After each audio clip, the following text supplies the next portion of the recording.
루키스는 참 아름다운 책이고 저는 개인적으로 루키스를 읽으면 마음이 굉장히 유쾌해집니다. 이 루키스가 쓰여진 시대는 사사 시대였습니다. 말 그대로 이스라엘이 가장 마음대로 왕이 없이 왕은 있지만은 자기의 소견대로 행하였던 그 시대에 하나님은 아름다운 스토리를 기록을 하고 있습니다. 절망의 시대, 소망이 보이지 않던 시대에 루키스를 기록했다는 것이에요. 이 루키스는 구약의 성도들이 오순절이 되어지면은 이 책을 밤새도록 읽고 암송을 했습니다. 그 이유는 하나님께서 베푸신 매일 추수에 대해서 풍성한 은혜에 대해서 감사를 했었고 무엇보다도 이 오순절에 하나님의 율법이 주어진 날이었기 때문에 이스라엘 백성들이 이 루키스를 읽으면서 하나님께 감사를 드렸던 것이에요. 밀추수에 대해서 감사를 했다는 것은 무엇을 말하냐면 추수는 여러분 수확입니다. 요나서가 이방 선교에 대해 대표적인 책이지만 사실은 여러분 루키에서 하나님께서 이방에 대한 선교, 이방의 추수에 대한 말씀을 루키를 통해서 이야기를 하고 있습니다. 룻이란 말은 이웃이란 말씀이에요. 강도 맞는 자에게 주님은 누가 이웃이냐? 제사장도 아니고 레인도 아닌 그 강도의 상처를 싸매어 줬던 이방 사람 사마리아 사람이 이웃이 됐습니다. 룻은 이방의 여인이었어요. 오늘 이스라엘 백성들이 이 루키스를 암송하면서 그들의 추수에 대해서 감사했던 것이 주님께서는 이미 구약 때에 교회의 성령 강림 이후에 성령을 통해서 교회를 통해서 이방을 구원할 것을 이 루키스를 통해서 미리 예시하고 있다는 것입니다. 우리가 알다시피 엘리멜렉이라는 사람과 나옴이라는 부부는 자기 아들 말론과 기론을 데리고 베들레헴에 이스라엘이 흉년이 들자 그들은 자신들만 살기 위해서 전납을 다 팔아버리고 모압 땅으로 이주를 하게 됐습니다. 그리고 그들은 말 그대로 요즘 영혼이 탈탈 털린다는 말을 자주 쓰더라고요. 영혼이 탈탈 털리면 뭐예요? 다 털렸다는 거예요. 아주 부자였습니다. 모든 재산을 다 잃어버렸고 그리고 그의 남편 엘리멜렉도 죽고 그의 두 아들 나오미 두 아들 말론 기련도 다 죽어버렸습니다. 그에게 남은 것은 두 며느리 오르와와 룻. 오르와는 고국 땅으로 돌아가 버렸어요. 나오미는 베들레헴에 하나님께서 다시 곡식을 주었다는 소식을 듣고 예루살렘 베들레헴으로 돌아오게 되어집니다. 그가 함께 동행한 사람은 가부가 되어진 자부 룻밖에 없습니다. 사실 그들은 이 예루살렘 베들레헴에 돌아와도 이스라엘에 돌아와도 그들에게 무슨 소망이 있는 것이 아닙니다. 완전한 절망입니다. 모압 땅에서 살 수가 없었기 때문에 왜 그러면 하나님께서는 이렇게 심판을 하셨는가? 그것은 여러분 이사의 문제입니다. 기근이 들어서 이사를 했다는 것은 그것은 하나님을 버린 것이에요. 하나님을 버린 거예요. 나는 하나님을 버리고 나 혼자 잘 살겠다는 것입니다. 신학적 의미로서는 교회를 버린 것이에요. 신앙의 어려움이 찾아왔기 때문에 삶의 어려움이 찾아왔기 때문에 하나님을 버리고 교회를 떠난 행위예요. 이것은 망한다는 것이에요. 두 번째는 결혼의 문제였습니다. 그들은 분명 하나님의 택한 선민입니다. 하나님의 자녀예요. 그런데 이방 여인을 잡으로 취했던 것입니다. 하나님은 그 아들까지도 처참하게 죽게 만들었던 거예요. 모든 것을 다 상실한 가운데 속에 그들은 고국 땅으로 돌아오게 되었습니다. 자, 이제 우리 1절을 한번 다 함께 합독하도록 하겠습니다. 시작. 나오미의 남편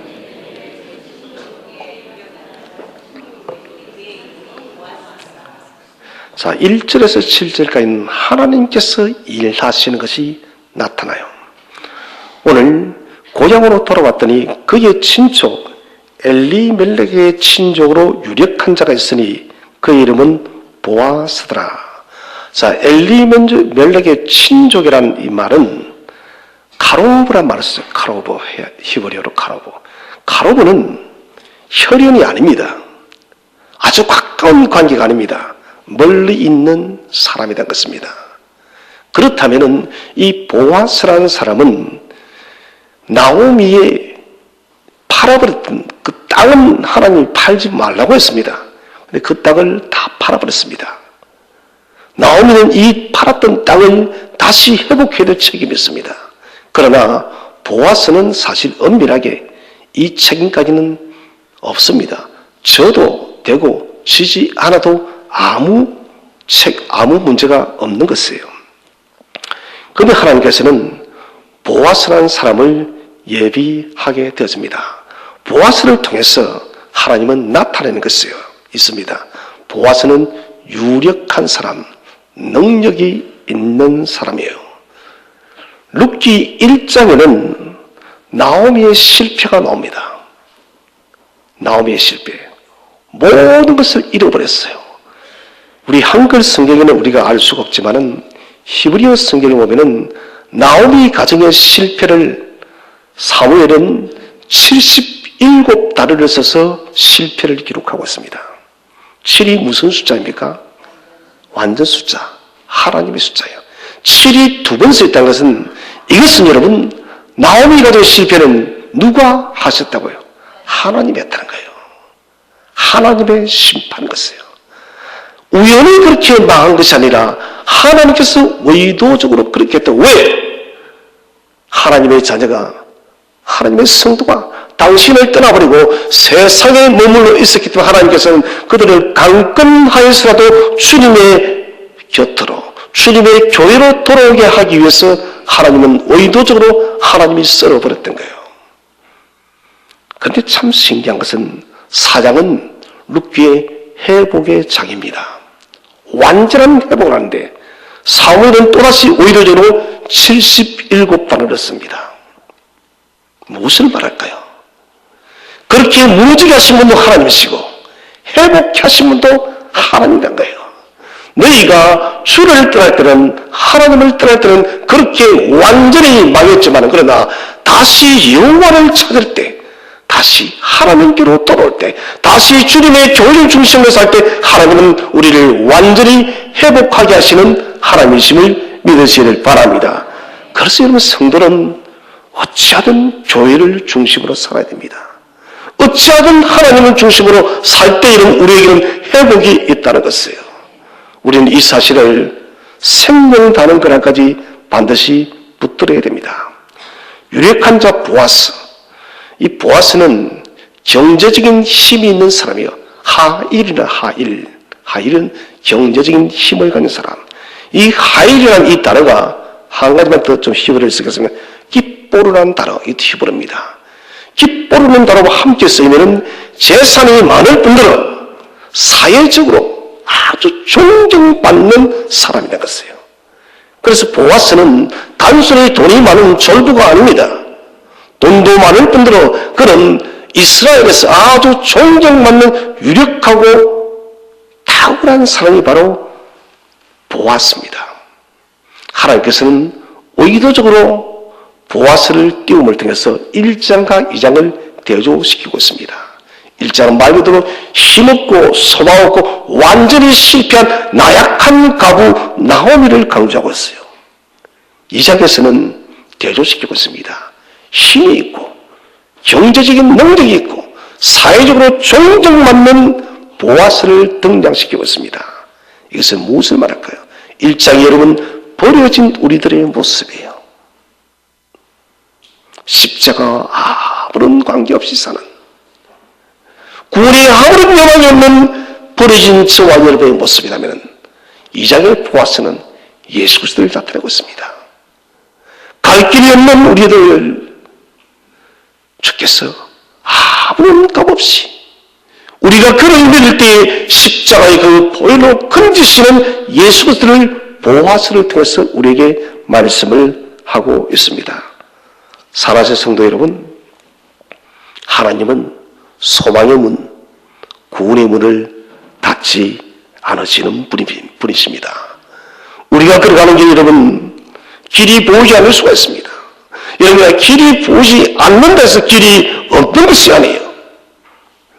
적어도 성도 여러분 믿음의 문을 감지 않는다면 믿음의 문을 여러분 다시 뜰 수 있다면 하나님은 동서남북 안에 여러분 저 하늘에도 저와 여러분의 인생을 위한 길을 여시는 분이심을 확신하시길 바랍니다. 이제 우리가 2절 룻의 신앙 고백이에요. 2절 말씀을 다 함께 한번 합독하도록 하겠습니다. 시작. 모압 여인 룻이 나오미에게 이르되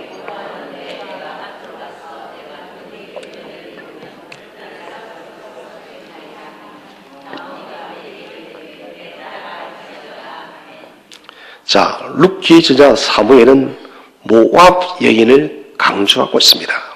의도적이에요. 이방 여인이에요. 이방 여인입니다. 과부도 여러분 힘이 되는데 오늘 이 룻은 여러분 이방의 과부란 것입니다.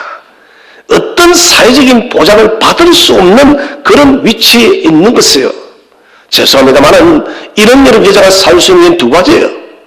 다른 사람의 집에 여러분 종으로 팔려가든지 아니면 자기 몸을 파는 일밖에 이 당시로서는 고대사회에서는 생존의 방법이 없습니다.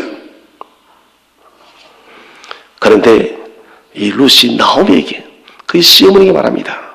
내가 밭으로 가서 내가 누구에게 은혜를 입으며 그럼에도 불구하고요. 아무런 여러분 기대가 보이지 않습니다. 아무런 소망도 보이지 않고 그가 받고 나가는 그런 도리어 손가락질을 받을 사람이에요. 이번에 우리 임장모님하고 우리 남근사님 팔레스타인 이스라엘 다녀오셨는데 혹시 유대인들하고 만나봤습니까? 만나봤어요? 우리를 존중해 주던가요? 그 존중해 주면 그 이상한 사람이에요. 지금도 여러분 우리가 성지 순례를 가면은 우리를 여러분 무슨 짐승 보듯이 봅니다. 그 사람들은. 사람 취급 안 해요. 그게 유대인들의 선민사상이에요. 이 주에 여러분 구약의 시대 같은 경우는 이것은 지금 말할 필요가 없는 것이에요. 신약의 지금 시대도 그런데 이 여러분 구약 시대는 더더구나 이방의 사람은 여러분 말 그대로 지옥의 불쏘시개에 지나지 않습니다. 그런데 이 룻이 그의 어머니에게 말합니다. 내가 네게 은혜를 입으면 밭에 가서 이삭을 죽겠다고. 이것은 여러분 대단한 용기예요. 대단한 믿음입니다. 내가 모든 부끄러움을 다 감수하겠습니다. 어머님, 내가 어머님을 모실 수 있다면 우리 가족이 살 수 있다면 나는 부끄러움 대수롭지 않습니다. 내가 밭에 나가서 무슨 일이든 다 하겠다는 것이에요. 그래서 네게 은혜를 입으면 이 말도 사실은 모순이 있습니다. 가난한 자와 고와 가부를 위해서 추수 후에 그 추수의 이삭을 남기는 것은 하나님의 율법이에요. 그런데 문제가 뭐냐? 지금은 추수가 마친 때가 아니에요. 추수를 다 마치고 곡식인 타작의 마당을 끝이 나야만 고와 가부와 가난한 사람들은 그 밭에 가서 이삭을 죽을 수가 있습니다. 지금 여러 상황이 추수가 끝이 나고 타작이 끝이 났으면 아니면 지금 추수 중입니까? 추수 중이에요. 이것은 이삭을 죽을 수 있다 없다요? 없어요. 없는 시기입니다. 이삭을 죽을 수 없는 시기에도 이 룻이 뭐랍니까? 내가 네게 은혜를 입으면 이 말은 내가 하나님께 반드시 은혜를 입는다는 거예요. 이게 믿음이에요. 불가능한 것이 아닌데 그러나 전능하신 하나님께서 역사하면 이 불가능이 가능으로 바뀔 줄은 나는 믿는다는 것이 룻의 신앙 고백입니다. 저는 세메이온, 표적, 이적 수없이 말씀드렸습니다. 이적이라는 것은 믿음과 은혜가 만날 때 믿음은 여러분 올라가는 것이 됐습니다. 성도들의 믿음이 올라갈 때 하나님의 은혜가 내려올 줄로 믿으시길 바랍니다. 저는 우리는 믿음을 올려드리는 용기가 있어야 됩니다. 히브리서 4장에 믿음이 없으면 하나님을 기쁘시게 할 수 없느니라. 하나님은 지금도 우리의 믿음이 올라오기를 원하고 계십니다. 믿음이 올라간다는 것은 우리가 하나님을 사랑한다는 증거입니다. 믿음이 올라간다는 것은 내가 하나님을 믿는다는 것입니다. 믿음이 올라간다는 것은 내가 하나님을 신뢰한다는 것이에요. 이런 믿음을 하나님께서 그냥 보시겠습니까?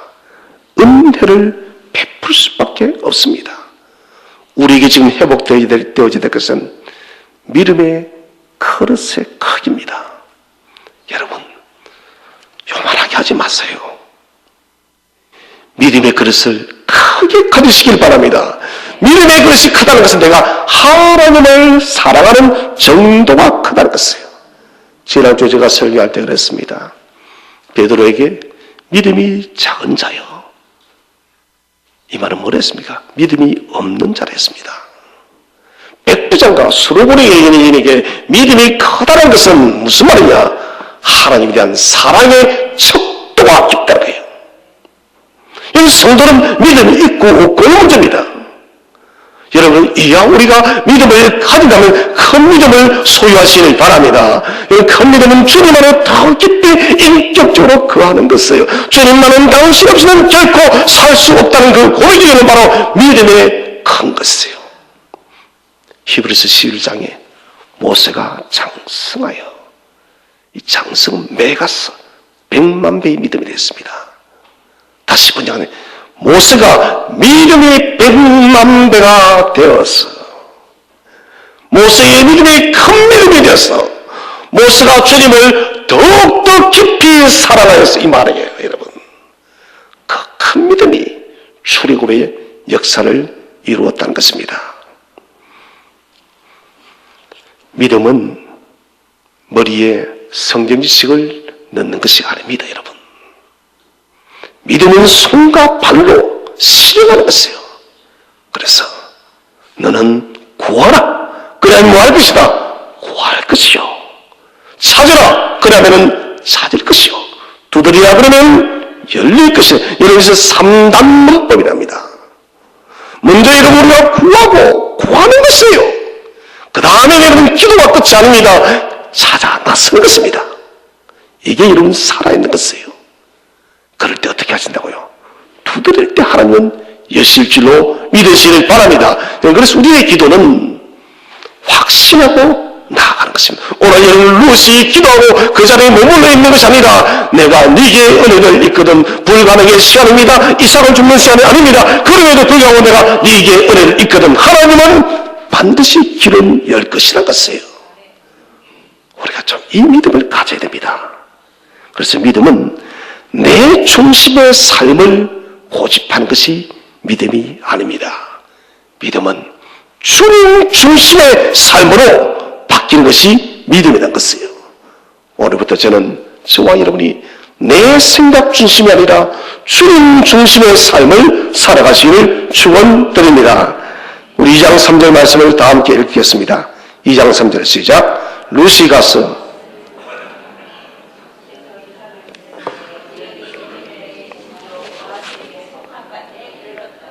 자, 루시 가서 베른제를 따라 밭에서 이삭을 줍는데 우연히, 여러분 하나님의 자녀에게는 우연이 있습니까? 없습니까?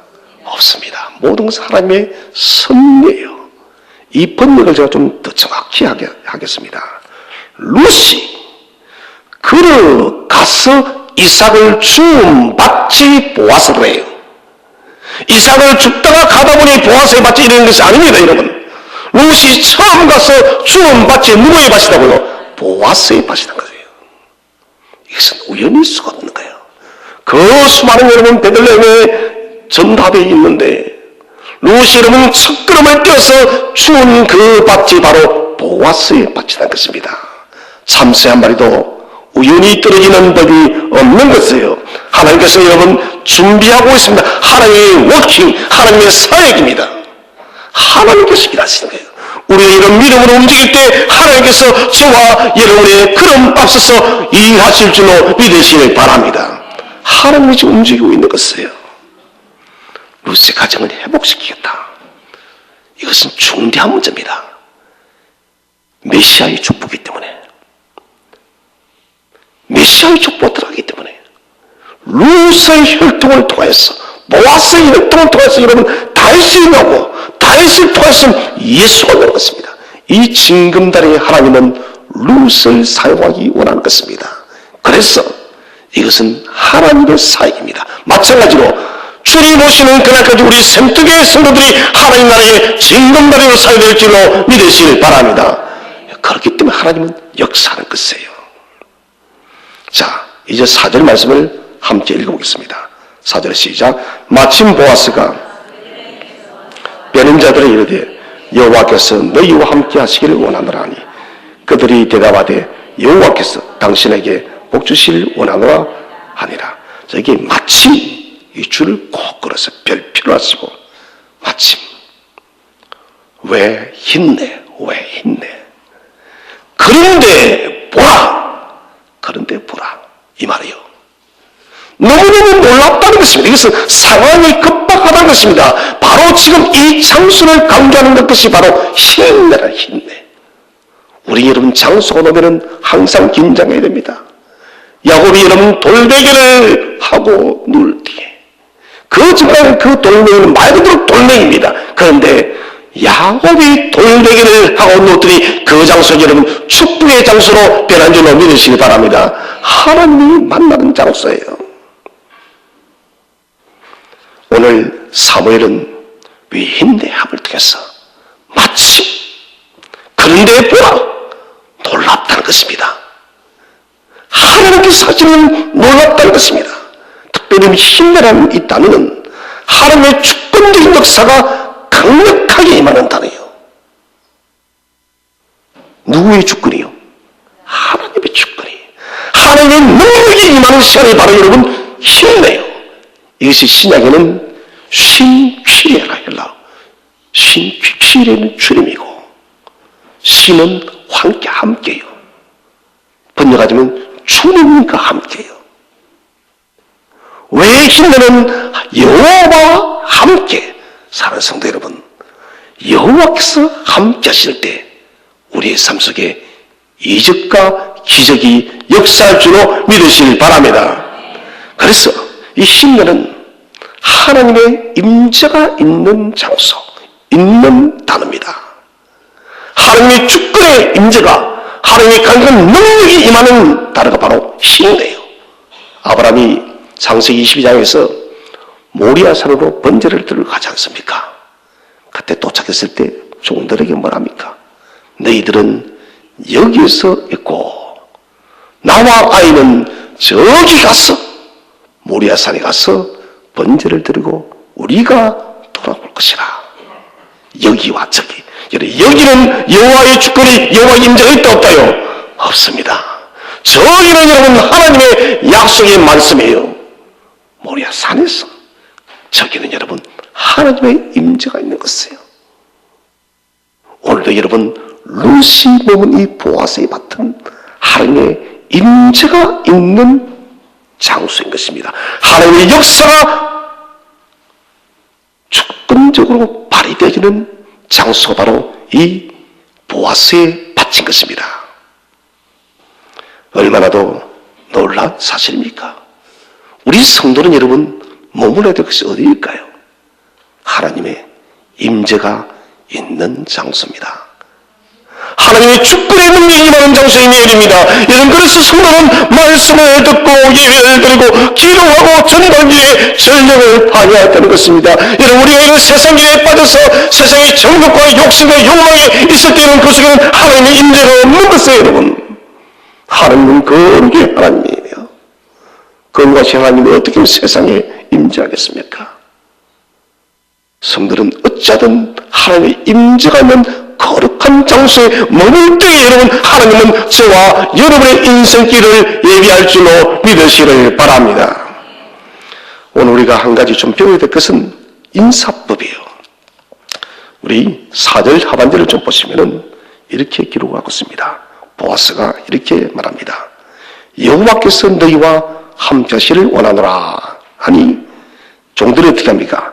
여호와께서 당신에게 복 주시기를 원하나이다 합니다. 이것은 히브리인들의 구약 성도들의 인사법입니다. 이게 여러분 보아스와 종들이 똑같이 앞에 선 것은 여호와예요. 이 말은 무슨 말이냐? 하나님이 없으면 사람에게는 은혜가 없다는 거예요. 하나님이 없으면 사람에게는 형통이 없다는 것입니다. 하나님이 없다면 평강이 없다는 거죠. 그래서 반드시 여호와요. 인사법은 두 가지는 오늘 이 한 가지.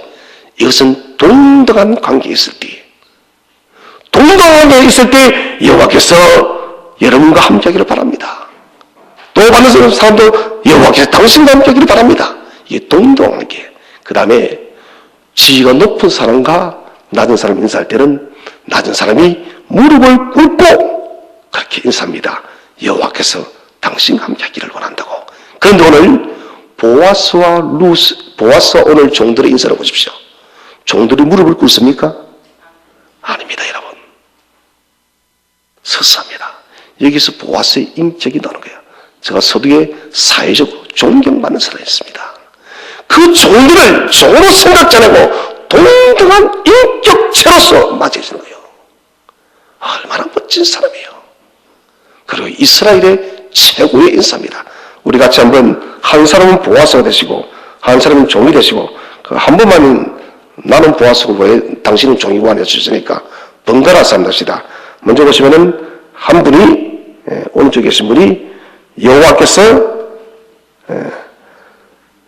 당신에게 함께하기를 원합니다. 너에게 단수니까 또 한 사람은 또 여호와께서 당신에게 복 주시기 원합니다. 이렇게 한번 서로 인사하고 바꿔서 한번 합시다. 시작.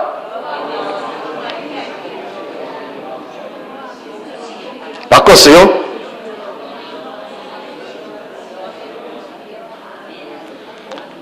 이게 여러분 이스라엘의 최고의 인사예요. 이스라엘 무슨 인사예요? 최고의 인사. 성경의 최고의 인사입니다. 오늘 여호와께서 여러분들에게 복 주시기를 원합니다. 예. 그럼 여러분들도 여호와께서 목사님께도 복 주시기 원합니다. 예. 이렇게 우리 성도가 이제 만날 때에 이번 주도 꼭 이런 그런 인사를 하시기를 바랍니다. 얼마나 좋습니까? 하나님 은혜를 받는 거. 좀 제가 가만히 생각해 보니까 오늘 이 말씀은 현대 여러분 노사가 얼마나 갈등을 겪습니까? 노사한 게 정답이 여기 있어요. 그렇지 않습니까, 여러분? 주인은 보았어요. 일꾼이 누굽니까? 노동자들 아닙니까? 무릎을 꿇는 것을 반대하고 일어서시라고. 사상이 여러분 노동자를 그렇게 사랑하니 인격적으로 대우해주니 노동자들도 여러분 사정을 어떻게 합니까? 그렇게 높여주는 거예요. 여러분 이게 어떻게 가능하냐? 보아스에는 청직이 오시게 있는 거예요.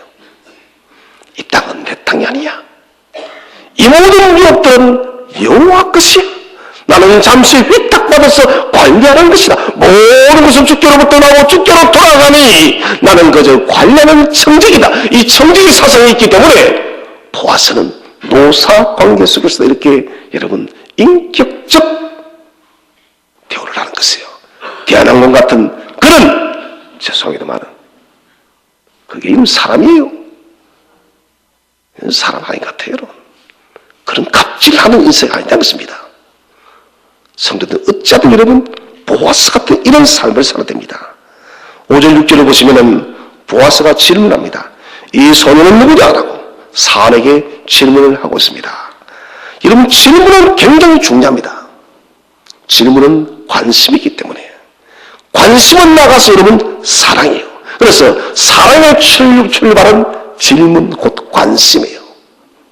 이 소녀가느냐 관심 없으면 질문하지 않습니다. 요한일서 4장 10절에 이렇게 기록을 하고 있습니다. 하나님이 우리를 사랑하사 우리를 속하기 위하여 화목제물로 그 아들을 보내셨습니다. 오늘은 우리가 관심이 독생자를 화목제물로까지 보내게 한 것입니다. 그래서 사랑의 출발은 관심입니다. 아담과 하와가 범죄했을 때 하나님은 아담아 어디 있느냐 하시고 난 뒤에 아담과 하와에게 질문하시면 왜 그렇게 했냐고. 이것은 사랑이에요. 사탄에게는 변호를 질문합니까 안 합니까? 안 합니다. 그것은 저주의 존재이기 때문에. 그래서 모든 관심은 모든 질문은 여러분 좋은 질문이에요. 그것은 사랑이에요. 오늘 보아스도 거기에서 출발합니다. 보아스의 질문에 사는 세 가지를 강조하고 있습니다. 자, 첫 번째는 모압이라는 말을 두 번 사용하고 있습니다. 이것은 이방 여인을 강조하고 있습니다. 이방의 여인입니다. 주인님, 이 여인은 이방의 여인입니다. 좀 전에 말씀드렸다시피 이방의 여인은 멸시와 무시와 천대와 죽어도 할 말이 없는 존재입니다. 사는 요지는 이방 여인인데 불구하고도 하나님의 은혜를 되찾기 위해서 이스라엘에 왔습니다. 특별한 열이 나갔어요. 이 산이 여러분 아브라함의 산 같아요. 이삭의 아내를 구하기 위해서 보냈던 그 충직했던 산 같아요. 그냥 보지 않습니다. 아주 신앙적으로 보고 있습니다. 두 번째는 이렇게 말합니다. 이삭을 죽게 하소서. 이삭을 죽을 수 없는 거예요. 지금 식기 아니니까. 정중하게 룻의 정중한 부탁. 주인님, 보아스님, 이 여인은 이방에서 왔지만은 예절이 있는 사람이다 거예요. 참 좋은 칭찬을 하고 있습니다. 세 번째는 이렇게 말합니다. 룻의 부지런함을 칭찬하고 있습니다. 이곳에 와서 이삭을 죽게 하였는데 쉬지 않고 지금까지 일을 하고 있다라고. 부지런한 여인. 여러분, 현숙한 여인의 등록을 잠언 31장 13절 이하에 놉니다. 이 현숙한 여인의 등록은 그는 양털과 삼을 구하여 부지런히 손으로 일하며. 부지런한 여인이 현숙한 여인의 등록이라는 것입니다. 또 이렇게 듣고, 그럼 남자는 놀아도 되겠나 만듭니다, 여러분. 남자가 더 열심히 일해야죠. 현숙한 여인의 등록에는 부지런한 것입니다. 무슨 현숙한 여인이라는 것입니다. 이스라엘 땅, 배척 당할 수밖에 없는 이방의 모압의 한 젊은 가부. 그는 출세할 수 있습니다. 모압 땅은 일부 다스리니까요. 젊고 이쁘니까 그는 세상적으로 잘 나갈 수 있습니다. 그런데 그는 돌아왔습니다. 이 여인을 오늘 사는 믿음으로 보고 있습니다. 얼마나 아름다운지요. 여러분, 하나님께서는 하나님께서 일어나시면 성도가 가는 곳곳마다 주님께서 사람을 예비할 줄로 믿으시길 바랍니다. 보아스도 예비했습니다. 이 사람이 만약에는 룻을 악행했다면 어떻게 됐을까요? 큰일 납니다. 최고의 칭찬도 룻을 보고 있는 것입니다.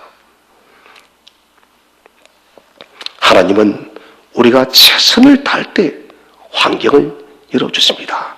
나로 되는 자를 따라 단사이에 이삭을 죽게 해주세요. 여기서 일본의 은혜를 일본을 벗어나는 압니다만은 그 은혜를 베푸시면 내가 이삭을 죽게 줄 수 있겠습니다. 뭐예요? 최선을 다하겠다는 것입니다. 경제적인 그 절박함 속에서 포기하지 않습니다. 많은 사람들이 경제적으로 부도를 당하면 그냥 술을 마시고 난리가 나요. 이런 성도는 그러면 되는 것이 아닙니다, 여러분. 여러분, 낙심과 절망은 여러분 성도가 반드시 멀리 해야 됩니다. 때로는 낙심할 수 있어요. 때로는 절망할 수 있습니다. 그러나 여러분, 낙심과 절망하여도 여러분 잠시 잠깐 주저앉으시고 다시 일어나시길 바랍니다. 사탄의 가장 고전적인 시험, 그것이 바로 낙심이에요. 낙심은 가지고 있는 능력도 잃어버리게 하는 것이 바로 낙심입니다. 여러분, 정말 낙심하고 싶을 때 여호와를 바라보시길 바랍니다. 여호와께 기도하시길 바랍니다. 그분은 저와 여러분을 찾아오셔서 우리에게 길을 열어줄 줄로 믿으시기를 바랍니다. 자, 이제 8절 9절을 보시면은 보아스가 말을 하고 있습니다. 참 놀랍습니다. 먼저 내 따라 들으라. 이것은 보아스가, 제가 앉아가면 보아스가 젊었다, 늙었다? 늙었다고. 할아버지 정도만 됐겠습니까?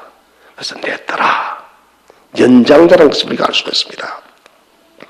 이 말이 더 놀라운 것은 지금 보아스는 나오미를 가족처럼 받아들인 거예요. 내 딸하는 것은 내 가족이라는 것입니다. 할렐루야십니까, 여러분? 할렐루야, 여러분. 이건 우리가 아멘을 크게 해야 돼요. 할렐루야십니까?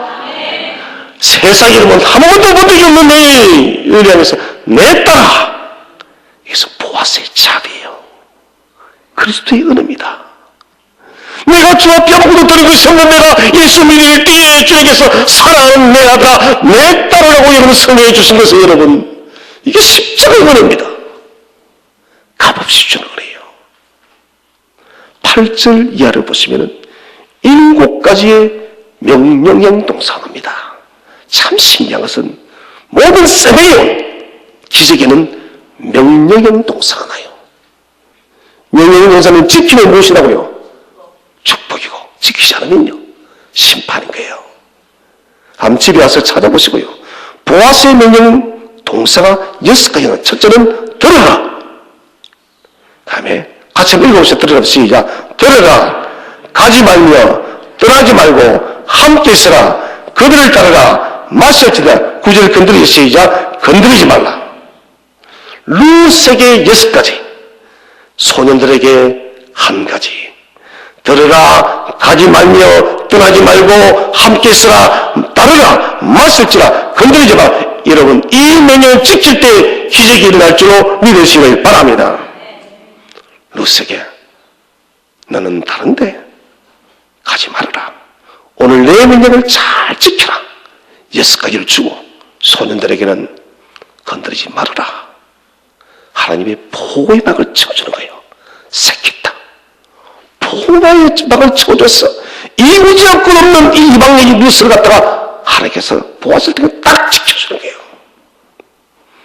이 순종을 할 때에 이례적으로 추수 때 이삭을 죽게 되었고, 그리고 그 추운 곡식이 얼마나 많았던지 겨우 풀 붙이는 것이 아니라, 입에 붙이는 것이 아니라 먹고도 먹는 거예요. 먹는 문제가 해결되십니다. 무엇보다도 보아스와 결혼하였어. 보아스가 여러분 루스의 나오미의 가정의 모든 유업들을 다시 회복시켜줘요. 고혈이 됐습니다. 대신 물러주는 것. 이것이 바로 신약의 십자가입니다. 고혈이라는 이 단에는 피가 흐르는 거예요. 보아스의 재성이 들어갔으니까요. 주님께서도 우리에게 당신의 몸을 주는 대가를 치르는 사역을 통해서 우리에게 십자가의 사역을 이루었다는 것입니다. 자, 이제 루시 감사를 하고 있습니다. 2장 10절 말씀을 다 함께 읽어보겠습니다. 시작. 루시 엎드려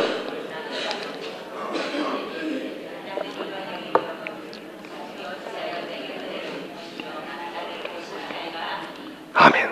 첫 번째 감사는 엎드려 얼굴을 땅에 대고 절하며 감사와 겸손의 루시예요. 모름지기 성도는 여러분 감사하되 겸손해야 됩니다. 우리는 모든 것을 주로부터 받았어요. 자랑할 게 하나도 없습니다. 그저 감사하고 그저 겸손해야 됩니다. 두 번째는 나는 이방의 여인이거늘. 자기 신분을 잊지 않는 루시입니다. 자신의 처지를 합니다. 나는 이방의 여인, 배척과 멸시를 받아도 저주받아도 나는 충분하다는 것입니다. 이방인의 정체가 무엇입니까? 에베소서 2장 12절에 그때 세상에서 소망이 없고 하나님도 없는 자이더니. 여러분, 이것보다 더 비극적인 것이 어디 있습니까? 아무리 세상에 구원의 소망이 없어요. 그리고 하나님의 음락도 없는 사람이 이방인입니다. 롯은 자신의 처지를 갖다가 신분을 잊지 않는 사람이에요. 세 번째는 어찌하여 은혜를 베푸시며 나를 돌보시나이까. 까닭 모를 은혜라는 것입니다. 저는 까닭 모를 은혜는 많이 있죠. 그 중에 여러분 가장 까닭 모를 은혜는 바로 십자가에서 저와 여러분을 구원하신 예수님의 사랑임을 믿으시길 바랍니다. 여러분, 이 십자가의 사랑 아무리 우리가 생각하고 아무리 생각하고 또 생각해도 까닭을 알 수가 없어요. 나를 바라보니 나 같은 죄인이 대체 뭔데? 그냥 툭툭 내버려 두시지. 그런데 주님께서 사람으로 오시고 그것도 모자랐어. 온갖 멸시와 천대와 치욕을 다 받고 그 골고다 십자가에 못 박혀 죽으셨어요. 우리 죄를 다 짊어지시고, 이게 가당무를 은혜입니다. 부모님의 사랑도 똑같습니다. 자녀들은 부모님의 은혜를 여러분 쉽게 생각하지 마세요. 여러분들을 향한 사랑은 정말 우리가 헤아리지 못한 거예요.